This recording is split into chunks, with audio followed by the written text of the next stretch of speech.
تو यहाँ पर देखिए, यहाँ पर हम लोग इब्राहिम अलैहिस्सलाम के बारे में देख रहे थे कि किस तरह से वो दोनों गिरोहों के बारे में अपने यानी अपना गिरोह और दूसरा गिरोह जो इनकार ग्रुप यानी कुफार ग्रुप था, वो दोनों के बारे में हजरत इब्राहिम अलैहिस्सलाम क्या बोल रहे थे कि दोनों गिरोह में से कौन ज्यादा हकदार है। तो एक उन्होंने वो कहा कि एक वो जो सिर्फ अल्लाह पर ईमान लाया है और किसी को भी अल्लाह के साथ शरीक नहीं ठहराता है, और दूसरा वो जो दलील शिर्क करता है, यानी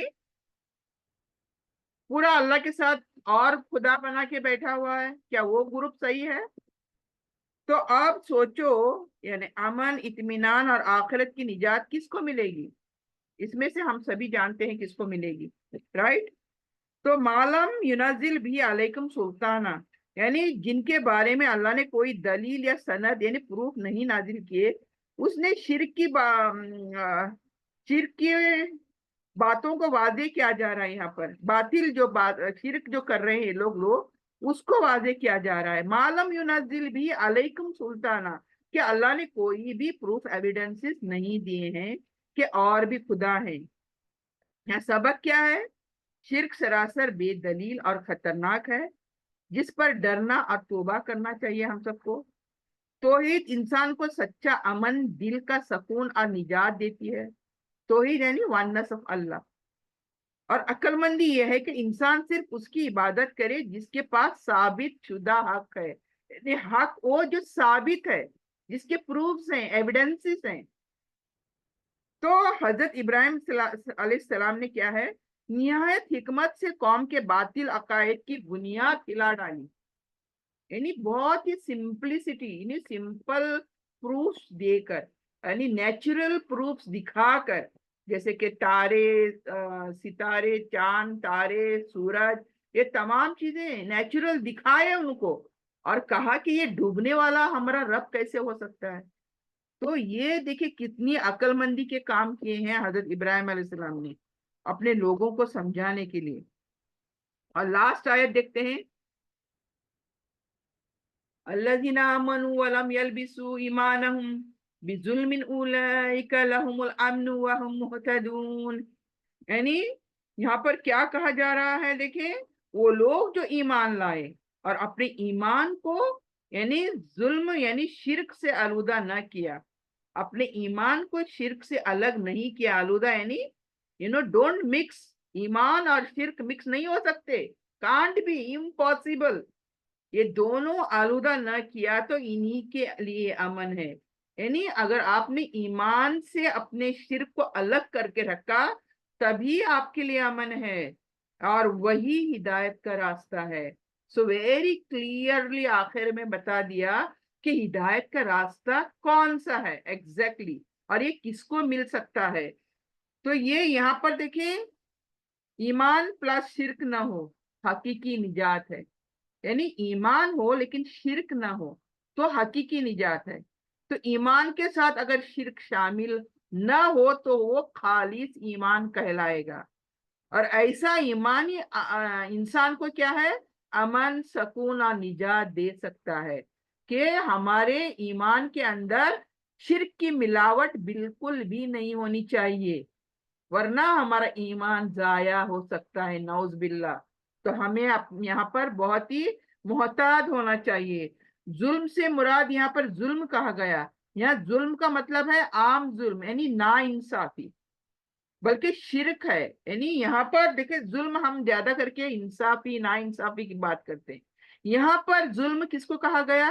जो शिरक करते हैं उसको जालिम कहा गया है। कुरान के अंदर जो शरीक ठहराते हैं अल्लाह के, उस उनको जालिम करार दिया है। कुरान में शिरक को जुल्म अजीम कहा है ऐसे जुल्म को।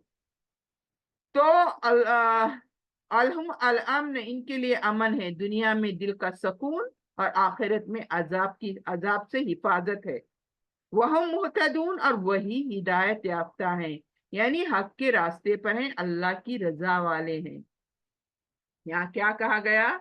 उलाइका लहुमुल अम्नु वहुम मुहतदून, यानी ऐसे लोग अगर अपने ईमान से शिर्क को बाजू नहीं करते तो फिर खतरे में हैं। अगर बाजू करके चलते हैं जिंदगी भर تو پھر ایسے لوگوں کے لیے امن ہے اللہ کی طرف سے، اور یہی ہدایت پانے والے لوگ ہیں۔ تو یہ آیت دراصل حضرت ابراہیم علیہ السلام کی دلیل ہے، یعنی الہی اللہ کی تصدیق نامہ ہے، اللہ ایک ہے، اس کی تصدیق کری ہے یہاں پر حضرت ابراہیم علیہ السلام نے، یعنی شرک سے پاک ایمان والے حقیقی محفوظ لوگ ہیں۔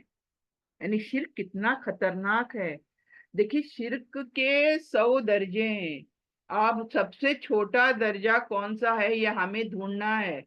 ہم بڑے بڑے درجے دیکھتے ہیں، نہیں میں تو درگاہ پہ نہیں جاتی، میں مورتیوں کے سامنے نہیں جاتی، میں کسی اور سے نہیں مانگتی، ہم یہ سب کچھ دیکھ سکتے ہیں، لیکن شرک کی آمیزش، مکسچر آف شرک اگر دیکھنا جائے تو ہمیں اسٹڈی کرنا چاہیے۔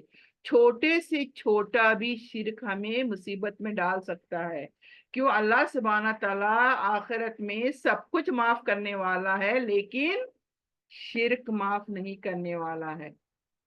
تو اس بات کو، اس حدیث کے اوپر کہ اللہ تعالیٰ سب کچھ معاف کرے گا لیکن اپنے ساتھ کیا ہوا شرک بالکل بھی معاف کرنے والا نہیں ہے، چاہے آپ کچھ بھی کرو، چاہے آپ کتنے بھی حج کرو، چاہے آپ کتنے بھی نمازاں پڑھو، کتنے بھی روزے رکھو، لیکن آپ کی زندگی میں اگر شرک ہے تو سوچ لو کیا ہوگا۔ تو وہ بھی شرک ہم بڑے بڑے دیکھتے ہیں، ہمیں چھوٹے چھوٹے شرک بھی دیکھنا چاہیے، کیا ہم وہ شرک کرتے ہیں یا نہیں، اگر کرتے ہیں تو ہمیں اس سے باز رہنا ہے، اسے ہمیں اپنی اصلاح کرنی ہے، اپنے آپ کو تیار کرنا ہے قیامت کے لیے۔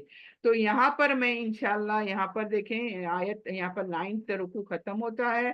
اللہ سے یہی دعا کریں کہ جو کچھ ہم نے سنا سمجھا آج موسٹ پروبیبلی شرک کے بارے میں تھا، تو اللہ تعالیٰ ہمیں اس سے محفوظ فرمائے، ہماری مدد فرمائے اللہ تعالیٰ، کیونکہ انسان کے بس کی بات نہیں ہے یہ کہ ان تمام چیزوں سے بچا جا سکے، اس لیے ہمیں اللہ سے دعا کرتے ہوئے چلنا چاہیے، اللہ ہم سب کو ان تمام صغیرہ کبیرہ شرک سے محفوظ فرمائے، اور جب تک زندہ رکھے، دین ایمان اور اسلام پر زندہ رکھے، اور خاتمہ ہو تو خاتمہ بالخیر ہو۔